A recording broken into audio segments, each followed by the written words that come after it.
Tulipokuwa tumekomea katika episode ya 4 ni mara baada ya kumshuhudia bidada akiwa anawasiliana na Mwamba Sang, asijue kwamba huyu mtu ndiye ambaye anamuuzaga kwa kila hatua ambayo yeye anaipiga. Basi ile anamaliza tu mawasiliano, moja kwa moja maafanda wakawa na timba pale katika eneo la hospitali, na hakuwa mwingine alikuwa ni yule mwamba anayefahamika kama Chogeng, na akaanza kumwambia jamaa kwamba kwa nini uliweza kutumia bunduki kuweza kuwashambulia askari wa Korea Kaskazini wakati wanapambana na spy kutokea Korea ya Kusini. Kwa lugha nyepesi, wewe ni mwaini na mtu ambaye ni muasi wa nchi yako. Lakini Captain akapinga mashtaka yale na kusema kwamba yeye alikuwa akimlinda mpenzi wake ambaye alikuwa anashambuliwa na wanajeshi wa nchi yake, kwa hiyo lazima ana wajibu wa kumlinda mpenzi wake katika hali zote. Na mwamba Chogeng akaagiza maofisa kumkamata jamaa kwani ana kesi ya kwenda kujibu. Lakini ghafla tu wakati huo mkuu wa majeshi alikuwa anaingia ndani ya hospitali. Haraka sana hawa Vinyamkela ikabidi kuweza kupisha kwa sababu huyu mkuu anatakiwa kuongea na huyu mgonjwa. Mzee huku ndani anafoka sana, anamwambia mwanae, ni kwa nini hao wanajeshi wanataka kukuchukua? Umefanya kosa gani wewe? Lakini mtoto wake aongee. Sasa wakati huo mama yake na bidada Sodang, yani kwa maana ya mama mkwe, alikuwa ametimba katika maeneo ya hospitali. Alisikitika sana kugundua kwamba jamaa alikuwa amepata majeraha kutokana na mapigano ya kijeshi. Mama mtu akashauri kwamba huyu mtoto aache kabisa kazi hiyo ya ujeshi kwa sababu mwisho wa siku binti yake atakuja kuwa mjane baadaye kutokana na hii kazi hii. Lakini bidada Sodani akati anaangalia nguo za mwamba ndo akagundua kwamba kuna kokopa hivi kameweza kushonewa katika nguo yake. Akasubiri kwanza wazazi waweze kuondoka, kisha akaanza kumpiga mwamba maswali na akamwambia kwamba ina maana huyu msichana ndio alikuwa anakuangalia hapa hospitalini, si ndio? Mwamba akasema ukweli ni kwamba anampenda sana bidada Seli, licha ya kwamba bado nitakuoa tu wewe. Bidada alilalamika sana, akasema hivi unanichukuliaje? Yani unaniona kama mimi ni kipande cha karatasi ambacho unaweza ukaniokota ukanitupa? Yani sasa hivi huwezi ukanipenda kwa sababu huyu mwanamke yupo, kwa hiyo akiondoka ndo utaanza kunipenda, au sio? Vyovyote utakavyoona wewe ni sawa, endelea kufanya hivyo hivyo. Bidada akawa ameondoka kwa hasira. Sasa bidada bado anaendelea kuwasiliana na Mwamba Sajung na akaweza kukutana mpaka katika nyumba ya Mwamba. Akawa anamuuliza, vipi umeweza kuwasiliana na familia yangu? Mwamba akawa anasema ndio, nimeweza kuwasiliana hata na babako, amesema anakusubiria kwa hamu sana uweze kurudi nchini kwenu. Lakini kumbe Mwamba anachokiongea ni tofauti kabisa, kwani huku upande wa pili baba mtu alikuwa akitangaza kifo cha mwanae rasmi. Kwa sababu kama kutafuta wametafuta sana kila sehemu, wamejaribu kuagiza mpaka vikosi vya uokoaji, lakini bado hawajaweza kufanikiwa hata kukuta mwili wa bidada. Mpaka hapo wakawa wamekata tamaa na kuamini kwamba bidada atakuwa ameweza kuliwa na wanyama. Tukirudi Korea Kaskazini, mama mtu anazidi kumhamasisha binti yake kuolewa haraka sana na yule msoja, kwa sababu ni kwamba anatokea katika familia ya watu ambao wana vyeo vikubwa sana jeshini. Basi bwana bidada Soden akaendelea kuchagua nguo za kuweza kuvaa. Sasa tukirudi huko hospitalini, Mwamba ameamka kutokea usingizini na anagundua kwamba bidada Seri hayupo. Ikabidi kupiga simu haraka sana kutaka kujua bidada atakuwa ameelekea wapi. Basi wakaangalia katika CCTV kamera wakagundua kwamba Mwamba Sang alikuja hapa na akamchukua bidada. Kukagua plate number, ni plate number ya gari ambayo inatumika kwenye mapokezi. Na Mwamba bila kupoteza wakati, moja kwa moja akavaa nguo licha ya kwamba alikuwa anaumwa, akaendelea kutoka pale nje hospitali. Ghafla tu akakutana na bidada Sodang. Akawa anamuuliza, "Wewe unatoka unaelekea wapi? Alafu huyo bidada Seri ni nani yako?" Mwamba akaeleza ukweli wa moyoni mwake mote kwamba huyu bidada ndio ninayempenda kwa sasa na siko tayari kuweza kumpoteza katika maisha yangu, kwa sababu katika historia ya maisha yangu nimewahi kupoteza ndugu zangu wengi sana katika ajali moja. Kuanzia siku hiyo niliapa kwamba mtu yote ambaye nitakuja kumpenda nitamlinda mpaka hatua yangu ya mwisho. Niko tayari huyu bidada kumsimamia mpaka arudi nchini kwake salama. Hapo ndio moyo wangu utakwenda kuridhika. Bidada Soden akasema kwamba kama wewe uko tayari kupoteza kila kitu kwa ajili ya kumlinda huyo bidada, basi na mwenyewe niko tayari kupoteza kila kitu kwa ajili ya kukulinda wewe. Nitajua nini ambacho nitakwenda kukifanya.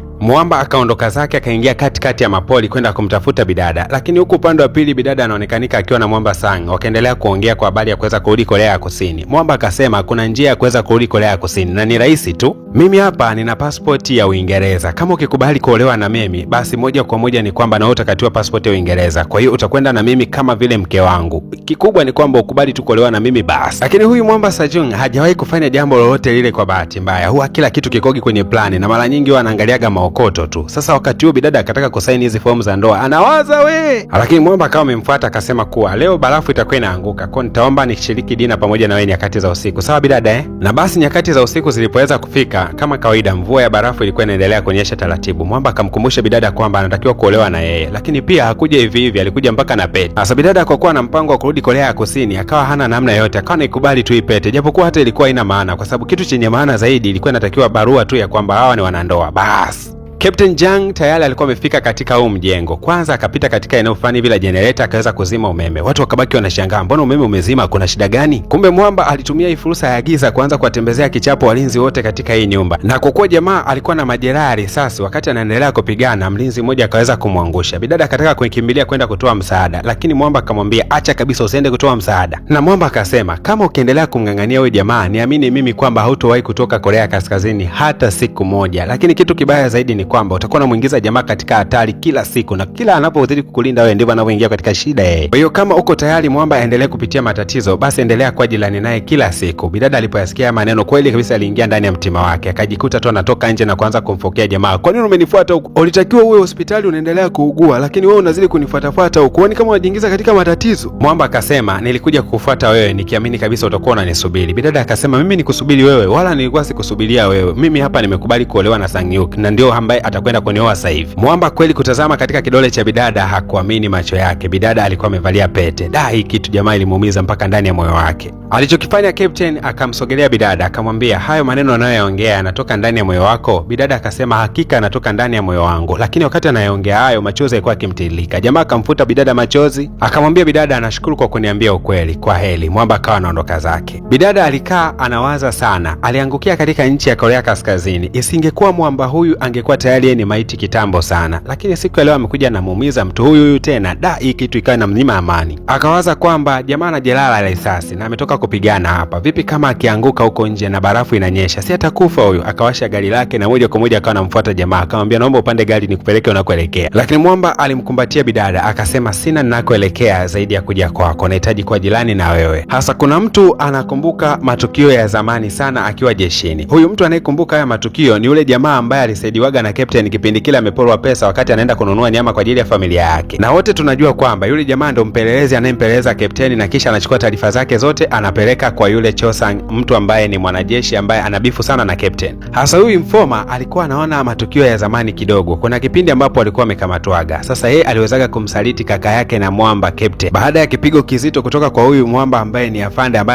anamtumikisha, akataja location wapi kaka yake na Captain alipo. Kwa kaka yake na Captain akaweza kuuliwa. Kwa hiyo mtu aliyekuwa ameweza kumua kaka yake na Captain ndio huyu afande ambaye anamwandamanga sana Captain mpaka sasa hivi. Na Captain hajui kabisa kwamba huyu mtu ndo alihusika katika kumua kaka yake. Yeye anajuaga kaka yake alifariki kutokana na ajali tu. Hasa Mwamba akiangalia kwamba kila wakati anamsalitigi Captain, lakini Captain amekuwa anamtendea mema kila wakati. Siku ya leo nyakati za usiku akawa anamwambia mke wake kwamba najisikia hatia sana kwa sababu Captain ananisaidia sana, lakini huwa anamtendea ubaya. Mke wake akamshauri kila wakati atakapokuwa akipigiwa simu na yule mkuu wa kituo, basi wage anampa taarifa za uongo. Basi Mwamba akakubali kutendea haki ushauri wa mke wake. Basi kweli kabisa kesho yake yule Mwamba akawa anapiga simu, nataka kujua Captain wapi alipo kwa sasa hivi. Lakini Mwamba kadanganya akasema Captain yuko vijijini sana. Kumbe Captain alikuwa yuko hapa mjini. Na Mwamba Captain alipoweza kufika katika kile kijiji chao na bidada Seli, basi wakaanza kupiga story hapa. Bidada alikuwa amewalika wale wakina mama majirani zake, wakawa wanamuuliza ulikuwa wapi rafiki yetu? Bidada kama kawaida akasema alikuwa katika operation za kijeshi, lakini amekuja na zawadi kibao kwa ajili yao. Akaichomoa pete aliyokuwa amevishwa katika eneo lake la mkono, akaenda kuiuza sokoni. Akasema hiyo pete inagharimu kama milioni 5. Mwamba akasema ni kweli pete ni ya gharama, lakini mimi pesa nilizonazo hapa ni kama 200,000 tu. Basi bidada akawa amenongonezwa kidogo na akaambiwa kwamba unaonaje akupe hiyo 200,000 alionayo, lakini akupe na hizo saa za kiume nyingi hapa tukawapelekea zawadi ya ume zetu. Kweli bana,